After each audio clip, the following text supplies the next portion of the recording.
Brother Derek texted me yesterday, and we had back and forth a couple of times, and he asked me, he said, if the Lord gives you a word, would you please speak it? And I texted him back, I will if he does, and if he doesn't, I'm just going to follow what the preacher and the teacher said, the anointed preacher and teacher said. I did not get a word today. However, I had a word that was from the past, and some of you will remember this.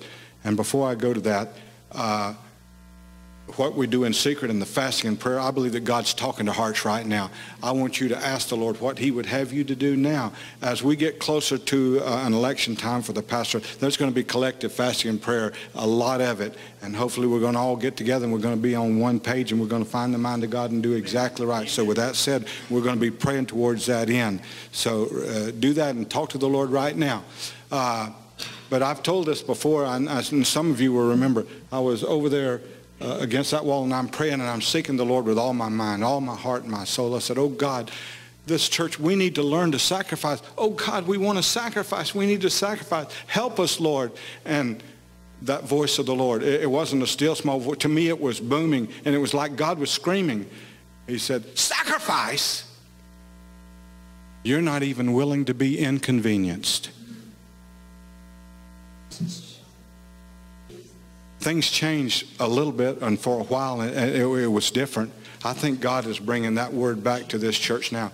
We need to get to the place to where we're willing to be more than inconvenienced, but we got to get to the place where we're willing to sacrifice.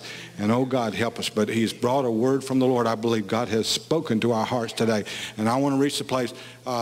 Brother Klein, the last time he spoke, and of course he's here again this Sunday morning, he was praying, talking about and everything, the Holy Ghost and Eli and families up here. How many remember that?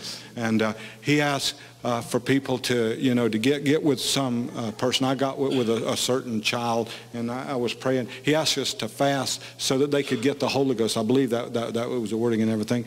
And I'm still doing that. And I'm going to do it. It wasn't just something just for one day or whatever. God's talking to our hearts, and we're starting to see the Holy Ghost fall, and we're going to keep believing. We're going to keep praying. I'm willing to be inconvenienced. I want to be inconvenienced. This old flesh gets in the way all the time, and it still does. And it did last week, and it's done it this week. And I don't do the things that I know that I need to, but God's helping us. We're going to get there, church, as a body. Let's pray once again before we do this. In the name of the Lord, help us, Lord. Oh, God, I want to go there. I want to be there. We want to see the power of God in the sanctuary. Oh God, thou art my God. Early will I seek thee. My soul thirsteth for thee. My flesh longeth for thee in a dry and thirsty land where no water is, to see thy power and to see thy glory, so as I have seen thee in the sanctuary. Because thy loving kindness is better than life, thus will I bless thee while I live. I will lift up my hands in thy name. Praise the name of the Lord. Praise God. Blessed be the name of the Lord. Oh God, keep us, and we thank you.